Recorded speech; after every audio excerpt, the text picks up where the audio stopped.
to data structures and algorithms, we are going to learn today some basic terminology regarding data structures and the notations that we would be following in the rest of this course. We'll begin with just some very simple definitions.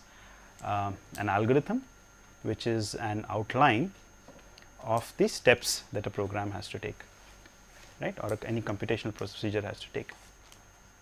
A program, on the other hand, is an implementation of an algorithm. It could be in any programming language. A data structure is the way we need to organize the data so that it can be used effectively by the program. Yeah. So, you all are familiar with certain data structures, an array or a list, for instance. So, this course is about, you will be seeing a lot more data structures in this course, and you will see how to use them in various algorithms. So, we will take a particular problem, try to solve that problem, and in the process develop data structures, the best way of organizing the data associated with that problem. Okay, so what is an algorithmic problem? An algorithmic problem is essentially that you have a certain specification of an input, as is given here, and you specify what the output should be like. And a specification of an input could be, well, here is one specification: a sorted non-decreasing sequence of natural numbers of non-zero finite length, right? That is an input. That is a completely specified input. I have given two examples here of inputs which meet this specification. I have not given any output specification yet here, right? Now, what is an instance? These are two instances of the input, right? This is a specification for the input, and you can have any possible instance. You can take any sequence of sorted non-decreasing numbers, and that would form an input instance. So, there are infinitely many input instances possible here. So, an algorithm is essentially describing the actions that one should take on the input instance to get an output as is desired, as is specified. And again, just as there can be infinitely many input instances, there can be infinitely many algorithms for solving a certain problem. Yeah, each one of you could do it in a slightly different way. So, that brings us to the notion of a good algorithm, right? If there are so many different algorithms for solving a certain problem, what is a good algorithm, right? So, a good algorithm for us is an efficient algorithm. Yeah, anything that is efficient is good. And what is efficient? Efficient is something which has small running time and takes less memory. These will be the two measures of efficiency that we will be working with, right? There could be other measures of efficiency, but these are the only two we would be considering in this course. And most of our time we would be spending with running time, really. Yeah, space, of course, we will also be analyzing the space, but most of the time would be spent in worrying about the running time of our algorithm. And we would be interested in the efficiency of algorithms as a function of the input size. So, clearly you can imagine that if I have a small input, right, and my algorithm running on that input will take, or my program running on that input will take less amount of time. If the input becomes 10 times larger, then the time taken by the program would also grow. Maybe it becomes 10 times, maybe it becomes 20 times, maybe it becomes 100 times, I do not know, right. So, it is this behavior of the increase in the running time with the increase in the size of the input that would also be of interest to us. Okay. So, we will come to all of these in a short while as we go through these slides. Okay. Now, how does one measure running time, right? So, I said efficiency, running time, very important for us. So, how does one measure the running time of an algorithm? So, one way would be to what I have put down here as an experimental study. You have a certain algorithm, you implement that algorithm, which means you write a program in a certain programming language.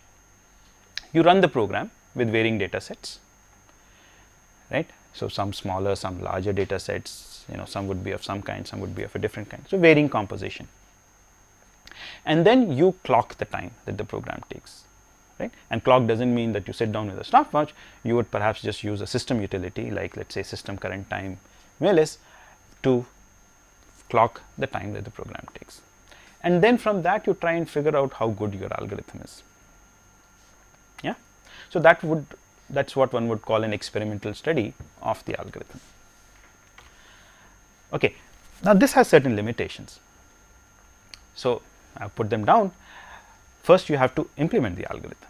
To be able to determine how good your algorithm is, you have to implement it. Now that's already a huge overhead, right? You have to, a considerable amount of time has to be spent in doing this. Then your experiments can be done only on a limited set of inputs, right? After all, I said the number of instances is infinitely large. You cannot be running, you can only run your experiments on a small set of instances. And that might not really be indicative of the time that your algorithm is taking for other inputs, which you have not considered in your experiments. Further, if you have two algorithms and you have to decide which is better, you have to use exactly the same platforms to do the comparison, right? By platform, I mean both the hardware and the software environments. Yeah, because as you can imagine, different machines would make a difference, not just different machines. In fact, even the users who are working on that system at that particular point would make a difference on the running time of your algorithm, right? So it becomes very messy if you have to do it this way. So what we are going to do as part of this course, and in fact in this very first lecture, is to develop a general methodology which will help us analyze the running time of algorithms. Okay, and we are going to do it as follows. We are going to first develop a high level description of an algorithm, a way of describing an algorithm, and we are going to use this description to figure out the running time and not implement it or any such thing. Our methodology would help us take into account all possible input instances, and it would help us, it will allow us to evaluate the efficiency of the algorithm in a way that is independent of the environment, independent of the platform that we are using. Yeah. Okay, so I said we'll give a high level description of the algorithm, right? This very first point here, we'll give a highlight. So what is this? So this brings me to what we'll call pseudocode, and this is how we are going to be specifying all our algorithms, right, for the purposes of this course. Yeah. So here is an example of a pseudocode, and you might have seen this in your earlier courses also. So what is this algorithm doing? This algorithm takes an array A, which stores n integers in it, and it's trying to find the maximum element in this array, right? What I have written here is not a program, yeah, because I think the syntax is all wrong, yeah, but it is pseudocode. It is a mixture of natural language and some high level programming constructs. So I'm going to be using, so I'm going to come to all of that, but I'm going to be using like a for, do loop, I'm going to use an if then else statement, I'm going to use a while loop, all of that I'll use, right? But I'll not bother about, okay, there should be a semicolon here or there should be a colon here. I'm not going to bother about those. Those are, things that are required by a compiler, but for our understanding, this is completely clear what this program is doing, right? So what is this doing? It's keeping track of the maximum in a variable called current max, which is initialized to the first element of the array, yeah, and then it is going to run through the remaining elements of the array, compare them with the current maximum element that we have seen. If the current maximum element that we have is less than the current element, the element under consideration, then it would update current max. AI becomes the new max, yeah, and then when this loop terminates, we would just return current max. So it's a very simple algorithm, but just with this pseudocode you are able to understand what it is doing. This will not run on any computer, it's pseudocode, but it conveys the ideas, it conveys the concepts. Yeah, any questions till this point? Okay, so that's what I was saying, it's more structured, pseudocode is more structured than usual prose, but it's less formal than a programming language.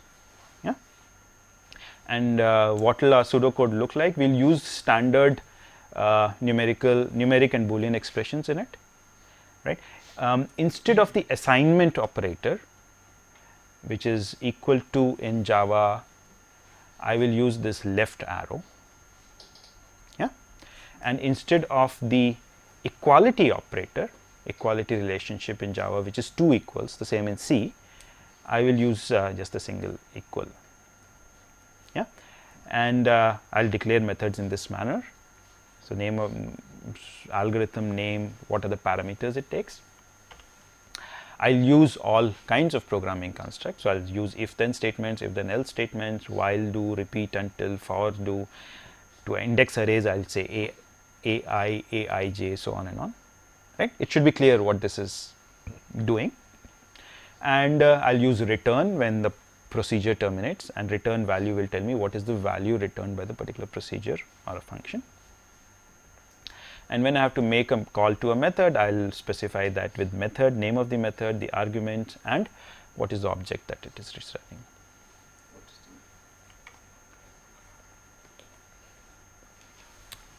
Any questions to this point? So what was the object? This is specifying the type of the value returned by the particular method.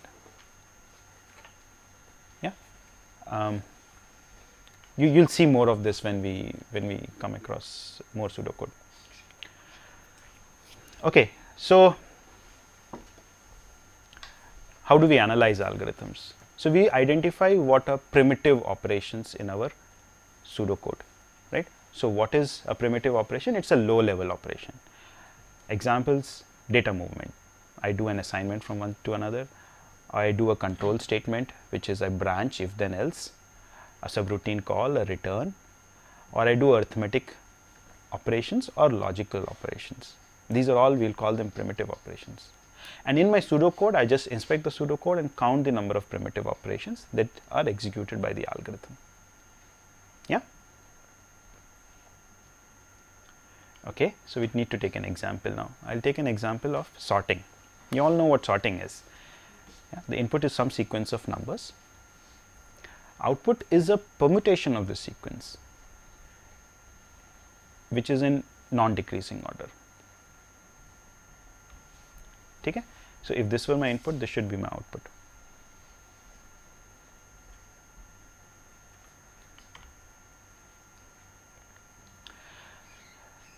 Okay, what are the requirements of the output? We said it should be in non-decreasing order, and it should be a permutation of the input. Any set of numbers which are in non-decreasing order doesn't make an output, right? Your algorithm should sort the numbers that were given to it, not just produce a sequence of numbers in increasing order. Okay, clearly the running time will depend upon kitne numbers hai, how many elements are there, and quite often it depends upon how sorted these numbers were. If they were already almost sorted, then perhaps your algorithm is not going to take a long time. Of course, it also depends upon what particular algorithm you are using, right? So the running time would depend upon all of these factors. Okay, and the first sorting technique we are going to use is one that you have used very often, right? Let's say when you're playing a game of cards. Okay, so what is the strategy you follow when you are picking up set of cards that have been dealt out to you, right? So you like to keep them in a sorted order in your hand.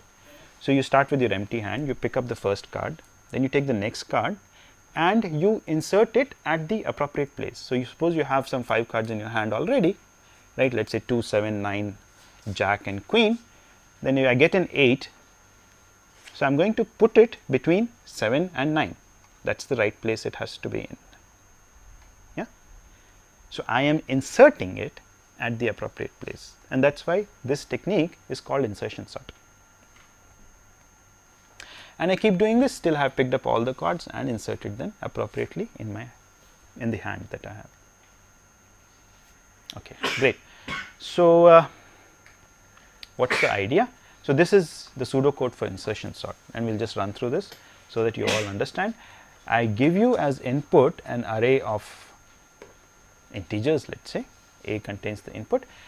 The output is a permutation of the original numbers such that it is sorted. So my output is also going to be in the same array. This is the input output specification. Okay, I'm going to have 2 variables or two indices I and j. Yeah. Okay.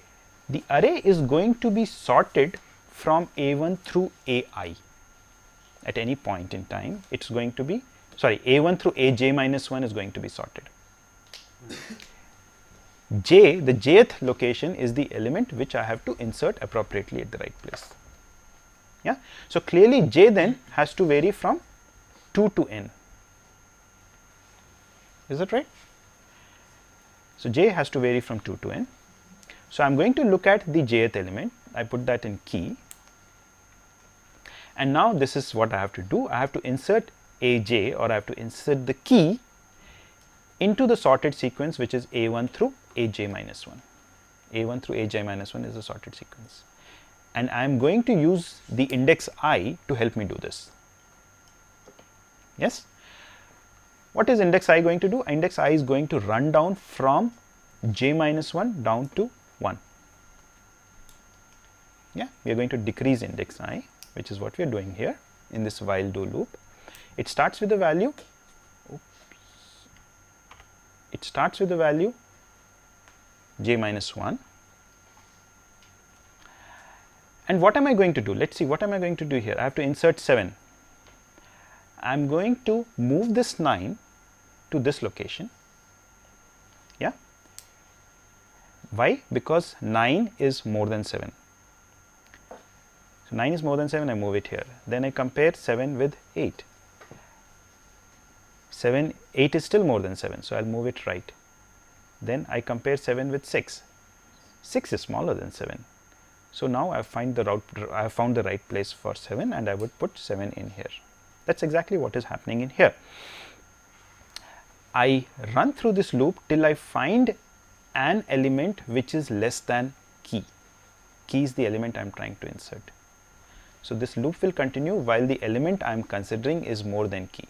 This loop will terminate when I see an element which is less than key, or the loop will terminate when I reach I equals 0. In which case, that means that I have moved everything to the right and I should insert the element at the very first place. And what am I doing here? I am just shifting the element one step to the right.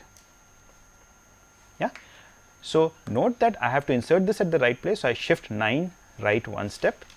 Now this location becomes empty, so to say. Then I shift 8 one step. So this location now becomes empty, and now I can come and put 7 in here, which is what I do eventually. So I plus 1 would be the index where this location, which would be the empty location eventually, and I put in key there. Okay. So it's a very, you can all implement it. Maybe you would have implemented it in a slightly different way that would give you a different program, right? But the algorithm is essentially the same. You are going to find the right place for the element and insert it there.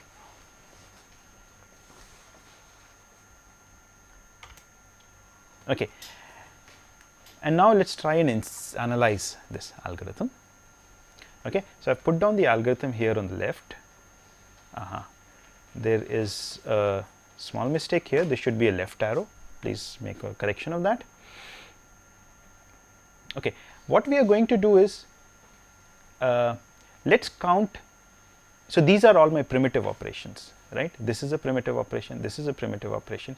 Here I have two primitive operations really. Why? Because I am comparing I with 0, and I am comparing AI with key, and actually I am also taking an AND. So there are 3 primitive operations. Yeah. So there are a certain number of primitive operations here. This is also primitive. So all of these are primitive operations. And what I am doing here, so each of these operations take a certain amount of time depending upon the computer system you have, right? So C1, C2, C3, C4, C5, C6 just reflect or just represent the amount of time that these operations take. In whatever units, I don't care. Yeah. And here I am counting the number of times each of these operations is executed, is done in this entire program. Now, why is this operation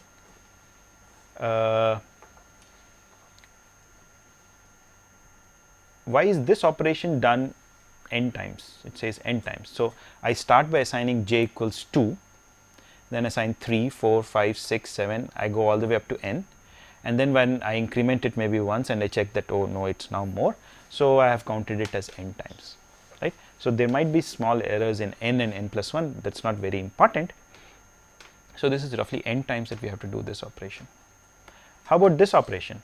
I'm going to do it exactly n minus 1 times, once for 2, once for 3, once for 4, up to n, right? So that's why I have that this operation is being done n minus 1 times, right? Let's forget this, this is just a comment statement. Again, this operation will be done exactly n minus 1 times, right? Now we have to look at how many times this particular, how many times do I come to this statement, right? Okay,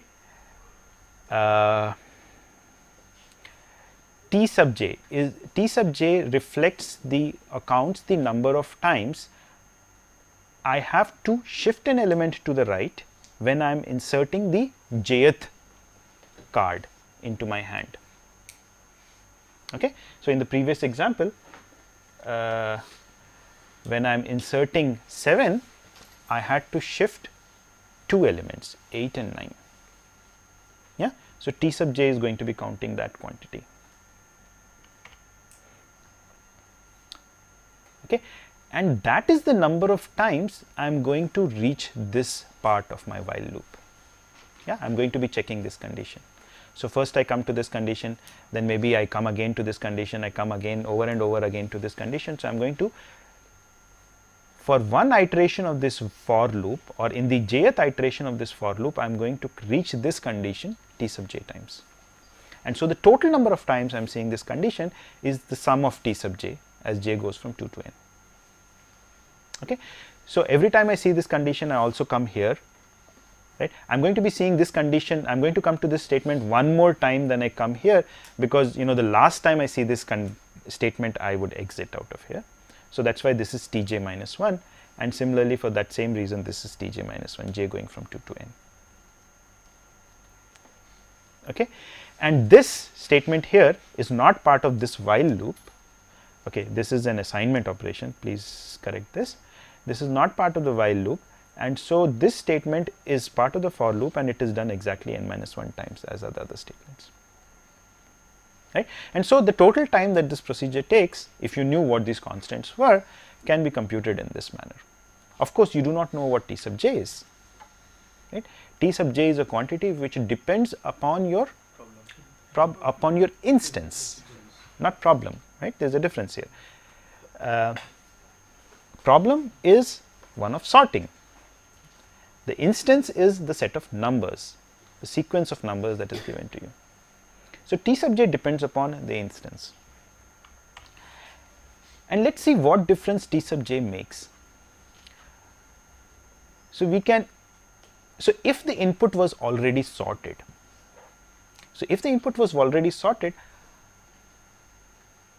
T sub j is always 1. I just have to compare the element with the last element, and I will immediately see that it is larger than the last element, and so I would not have to do anything at all. So T sub j is always a 1 if the input is already in increasing order. What happens when the input is in decreasing order? Yeah, if the input is in decreasing order, then the number that I am trying to insert is going to be smaller than all the numbers that I already have. Yeah, because the input is in decreasing order. The number I am trying to insert is smaller than the numbers that I already have sorted in my array. So what am I going to do? I am going to compare it with the first element, the second element, the third element, the fourth element, all the way up to the very first element. Right? So when I am trying to insert the jth element, I am actually going to end up comparing it with all the other j elements in the array. And so in that case, T sub j will be equal to j. And when T sub j equals j, note what this quantity becomes. It's summation j going from 2 to n. You all know it's of the kind n squared. Right? And in that case, the running time of this algorithm would be some constant times n squared plus some other constant times n minus some other constant. Right? The behavior of this running time is more like n squared. We come to this point later when we are talking of asymptotic analysis, but this is what I mean by f of n squared. It will behave more like n squared. Here, on the other hand, in the best case when Tj was 1, this sum here is just n or n minus 1. And in that case, the total time is n times some constant plus n minus 1 times some constant minus some constant, which is roughly n times some constant, right? Sorry. And so it's what we call a linear time algorithm. I come to these things again. On an average, okay, now on an average, what would you expect? In the best case, it is something like that you have to compare only against one element. In the worst case, you have to compare about JL with J elements. In the average case, you would expect that you would compare against half of those elements, right? So in an average case, if you were to take it as you're comparing against J by 2, even then this quantity, summation of J by 2, J going from 2 to n, what will this be? This will be roughly n squared by 4 now. Yes? And so its behavior is again like n squared, and we come to these points in a minute. Okay, so this is what I mean by best, worst and average case. So I take the size of the input, suppose I am interested in sorting n numbers, and I look at all possible instances of these n numbers, yeah, infinitely many. So again, it's not clear how exactly one would do that. So what is worst case defined as? Worst case is defined as the maximum possible time that your algorithm would take for any instance of that size. So these are all instances of the same size. Yes? The best case would be the smallest time that your algorithm would take. And the average would be the average of all of these infinitely many bars. Yes?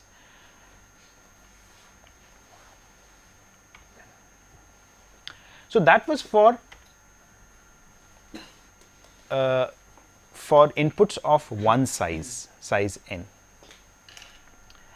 That would give us the values of, we can then therefore compute worst case, best case and average case, right? Now if I were to consider inputs of all sizes, I can then create a plot of this kind. For each input size, I can figure out, suppose I could figure out what the worst case, best case and average case were, then I would get such monotonically increasing plots.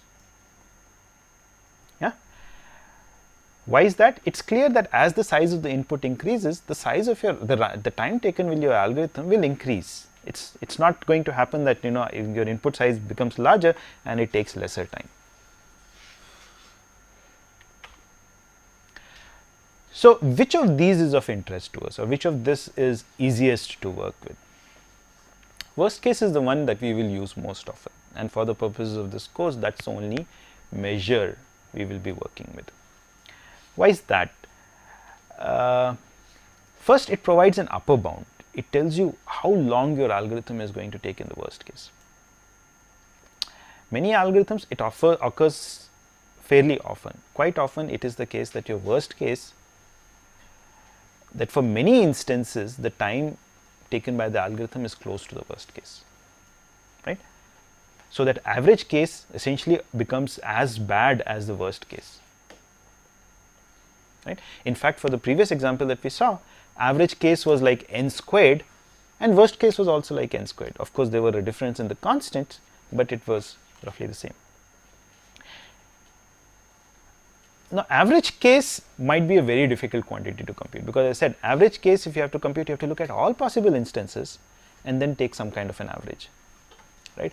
Or you have to say, okay, my input instances are drawn from a certain distribution, and so the expected time my algorithm will take if an input instance is drawn from this distribution is going to be so much. So it's typically a much harder quantity to work with and compute. So worst case is the measure of interest, is what we will be working with. Okay, so asymptotic analysis is the kind of a thing that we've been doing so far when I said n squared and n. And the goal of this is really to analyze the running time while getting rid of superficial details, right? We would like to say that an algorithm which has a running time of some constant times n square is the same as an algorithm which has a running time of some other constant times n square. Why? Because this constant is typically something which would be dependent upon the hardware that you are using. right? In the example that I showed you, the C1, C2, C3, all of those times would depend upon the computer system that you're using, the hardware, the compiler, many factors, right? And so we would not like to distinguish, or we are not interested, or we are not bothered about distinguishing between such algorithms. Both of these algorithms, one which has a running time of 3n square perhaps, or another with the running time of n square, have a quadratic behavior, as in when the input size doubles, both of the algorithm, their running time increases fourfold. Yeah, and that is the thing that is of interest to us. So we are interested in capturing how the running time of the algorithm increases with the size of the input in the limit. Yeah, this is the crucial point here, and that's what asymptotic analysis is all about. That's what the asymptotic here is. In the limit, how does the running time of this algorithm increase with increase in input size? Okay, that brings us to something that some of you might have seen before, the big O notation. So if I have functions f of n and g of n, f of n and g of n, n here is typically representing the input size. F of n is measuring the time that your algorithm is taking. So f of n and g of n are both non-negative functions.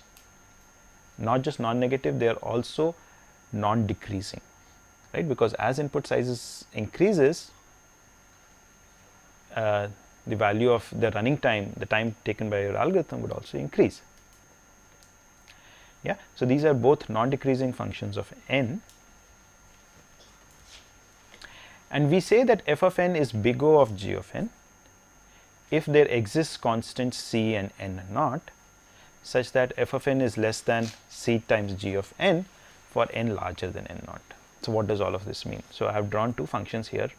The function in red is f of n, and g of n is some other function. This function in green is some constant times g of n. Now as you can see, beyond this point n naught, c times g of n is always larger than f of n. So I have not, suppose this is the way it continues even beyond this point. Yeah, then we would say that f of n is big O of g of n, or f of n is order g of n. Okay, so a few examples would clarify this, and we come to that. Okay, my function f of n here is 2n plus 6, okay, and g of n is n, right? It is the case, so if you look at these two functions, 2n plus 6 is always larger than n. Yes, so which is why this function 2n plus 6 is always above n. Now you might be wondering why 2n plus 6 is a non-linear function here. That's because the scale here is an exponential scale. Yeah, so it's 2 to the 0, 2 to the 1, 2 to the 2, and so on, and so on, and similarly on this axis. Yeah. So this is n, and this blue line here is 2n, and this is 4n. Okay. Now as you can see, beyond this point, f of n is less than 4 times n. So what are our constants c and n naught? The constant c is 4, and n naught would be this point of crossing, beyond which 4n becomes larger than 2n plus 6.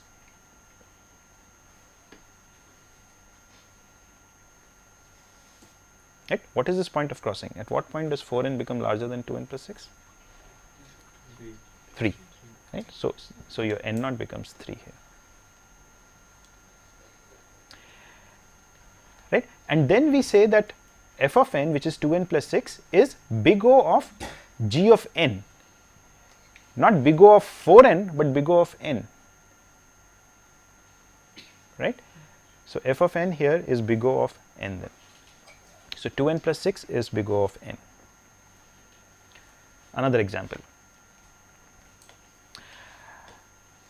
The function in red is g of n, which is n, and any constant times g of n, so it's the same scale as in the previous slide, any constant time g of n will just be the same straight line displaced by suitable amount, right. So this will be 4, this will be 4 times n, this will be whatever, depending upon what the intercept here is, right. So it will just be like this, but your n squared would be a line like this, okay. So there is no constant c such that n square is less than c of n. Can you find out a constant c such that n square is less than c n for n more than n naught? No. Any constant that you choose, I can pick a larger n. I can pick an n such that this is violated. And so it is not the case that n square is big O of n.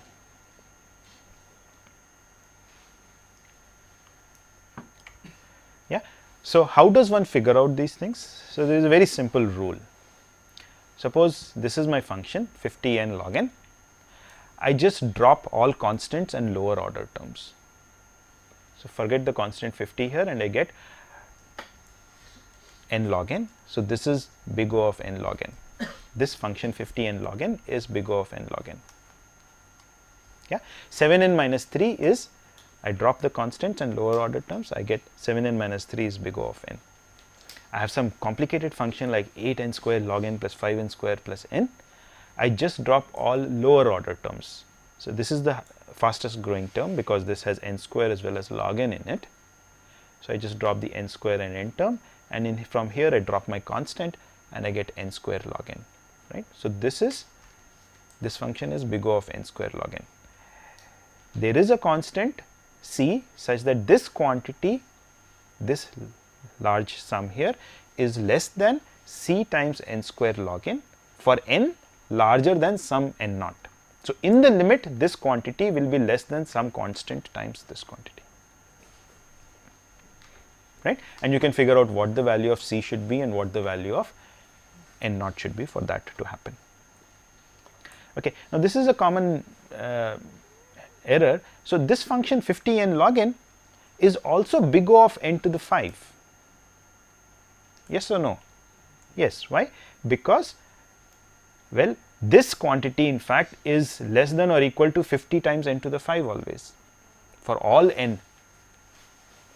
Yes, and that is just a constant. So this is big O of n to the 5.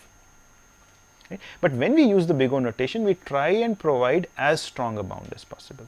Right? So instead of saying while this statement is true, we will rather call this as big O of n log n. Right? You will see more of this in subsequent slides. Okay, so how are we going to use the big O notation? So we are going to express the number of primitive operations that are executed during a run of the program as a function of the input size, and we are going to use the big O notation for that. Right? Now if I have an algorithm which takes, for which the number of primitive operations is big O of n, and some other algorithm for which the number of primitive operations is big O of n square, then clearly the first algorithm is better than the second. Why? Because as the input size grows, you know, if the input size doubles, then the running time of this algorithm is only going to double, while the running time of this algorithm will increase fourfold. Right? Similarly, our algorithm which has a running time of big O of log n is better than one which has a running time of big O of n. And we have a hierarchy of functions of this kind, log n, n square, and an algorithm with a running time of big O of log n is better than one with a big O of n, with better than one with a big O of running time of big O of n squared, a running time of big O of n cube, which is better than an algorithm with a running time of big O of 2 to the n. So there is a word of caution here though, right? So you might have an algorithm whose running time is 1,000,000 times n, right? Because you are doing a whole lot of maybe some other operations. I can't see how you would create such an algorithm, but you might have an algorithm of this running time, right? So this is big O of n, right? Because this is less than or equal to some constant times n. And you might have some other algorithm with a running time of 2n squared, right? So from what I have said before, you would say that this algorithm is better than this. Yeah, the one with the linear running time or big O of n running time is better than this. it is true, but in the limit.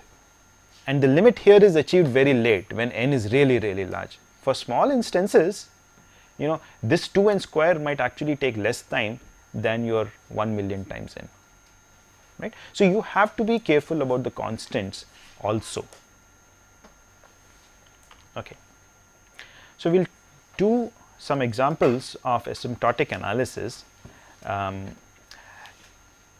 So I have a pseudocode written here, and what I'm doing here is I have an array of numbers, n numbers sitting in an array called x, and I have to output an array A in which each element, in which the element AI is the average of the numbers x0 through xi. Okay, this is what I have to do. Okay. So what is one way of doing it? So I compute, so I basically have a for loop in which I compute each element of the array A, right? So to compute A10, what should I do? I just have to sum up x0 through x10, which I am doing here, right? So what is this doing? To compute A10, so when I'm computing A10, I is taking the value 10, and I'm running the index j from 0 to 10. I'm summing up the value of x, x0 plus x1 up to x10 in this accumulator A, and then I'm eventually dividing the value of this accumulator with 11, right, because it's x0 through x10, and that gives me the number that I should have in A10. Yeah, and I'm going to repeat this for 11, 12, 13, 14, all the elements essentially of it to get. Is this a good algorithm? It's not a good algorithm? It is an algorithm, right? And let's compute what its running time would be like. Okay, this is one step. How many times is this step executed? It's executed I times. And what are the values that I takes? Initially, I takes a value 0, 1, 2, 3, all the way up to n minus 1. Right? And this entire thing is done n times. Right? So what does that give you? That gives you a total running time of roughly n square. This one step is getting executed n square times. And this is the dominant thing, right? Of course, this will, how many times is this step getting executed? This step is getting executed n times, and so is this step, which is getting executed n times. But this step is getting executed roughly n squared times, some constant times n squared times. And so running time of your algorithm is big O of n squared. Right? It's a very simple problem, but you can have a better solution here. Right? And perhaps all of you can see what the better solution should be. What's the better solution? We will have a variable s in which we would keep accumulating the xi's, right? So initially s is just 0, and then when I'm computing ai, I already have in s, before that point I already have in s x0 through xi minus 1, right, because I used that at the last step. That's the problem that is happening here. See, every time we are computing x, so first we are computing x0 plus x1, then we are computing x0 plus x1 plus x2, then we are computing x0 plus x1 plus x2 plus x3. We're kind of repeating computations over and over again. Why should we do that? Right? We'll have just the single variable which will keep track of the prefixes, the sum of the prefixes so far. Right? So s at this point, when I am in the ith run of this loop, s at that point already has the sum x0 through xi minus 1, and then I sum xi in it, and to compute the ith element I just need to divide this sum by I plus 1, right? And I keep this accumulator around with me. Now when I finish the ith run, ith iteration of this loop, I have in s x0 through xi, x0 through xi, the sum x0 through xi. Right? I can reuse it for the next step. So how much time does this take now? In each run of this loop, I am just doing 2 steps, 2 primitive operations. Right? So that makes it order n time. right, because this loop is executed n times.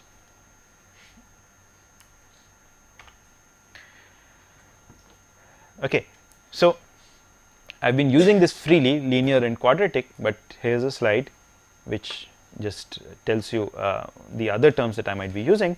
So linear, if an algorithm has a running time, an asymptotic running time of order n, then we call it a linear algorithm. If it has an asymptotic running time which is n squared, we call it quadratic. Logarithmic if it is log n. Polynomial if it has n to the k for some constant k is a constant here. And an algorithm is called exponential if it has a running time of a to the n, where a is some number more than 1. Yeah. So till now I have only introduced to you the big O notation. We also have the big omega notation and the big theta notation. The big omega notation provides a lower bound, right? A function f of n is omega of g of n. So this is f of n, this is g of constant times g of n. If constant times g of n is always less than f of n. Earlier this was more than f of n. Less than f of n in the limit. So beyond a certain n naught, right, as this picture illustrates. So f of n is more than c times g of n beyond this point n naught. Okay, in that case we will say that f of n is omega of g of n. The theta notation, f of n is theta of g of n if there exists constant c1 and c2 such that f of n is sandwiched between c1 times g of n and c2 times g of n. That is, beyond a certain point f of n lies between one constant times g of n and another constant times g of n. So then we say that f of n is theta of g of n. That is, f of n grows like g of n in the limit. Okay. Another way of thinking of it is f of n is theta of g of n if f of n is big O of g of n and it is also omega of g of n. Right. This part tells you that f of n is big O of g of n, and this part tells you that f of n is omega of g of n. Right. And so we have that f of n is theta of g of n. There are two more related asymptotic notations. One is called the little o notation and the other is called the little omega notation. They are the non-tight analogues of big O and they are the non-tight analogues of big O and big omega, and it is best to understand this through the analogy with real numbers. So when I say that f of n is big O of g of n, I am really saying that the function f is in some sense less than or equal to g, right? That's in fact what we used in the definition. F of n is less than c times g of n. So f is kind of, so the analogy with real numbers is when a number is less than or equal to another number. Omega is for greater than or equal to, theta is equal to. Of course these are functions, while these are real numbers. So if these were real numbers you can talk of equality, but you can't talk of equality of functions unless they are exactly equal. So this is the corresponding notion for that. Little o now corresponds to strictly less, okay, and little omega corresponds to strictly more. So we are not going to be using these. In fact, we will be spending most of our time with just big O. Okay, so that's a part you should be very clear with. But what do they specifically mean that it is strictly? Okay, for that I'll just maybe look at the slide. So the formal definition for little o is that for every constant c there should exist some n naught such that f of n is less than c times g of n for n more than n naught. How is it different from big O? There it said there exists a c and an n naught such that this is true. Here we want to say for every c there should exist an n naught for which this is true. Okay, great. So this is just one slide that I put up to show what the difference between these functions is like. So suppose I have algorithms whose running times are like 400n, 20n log n, 2n square, n to the 4 and 2 to the n. Yeah, and here I list out what is the largest problem size you can solve in 1 second, 1 minute and 1 hour. Okay, so the largest problem size you can solve is roughly 2500. Say, this is using some constraints. So it's, let's say 2500. If you had this as your running time, let's say so this is what the problem size would be like. Okay, why do you see that this is larger than this? Although this is a worse running time than this in Big O, because of the constants. Yeah, so you see the difference happening here. If it is 2n squared, then it's already only a problem of size 707 that you can solve. If it's 2 to the n, you can only solve a problem of size 19.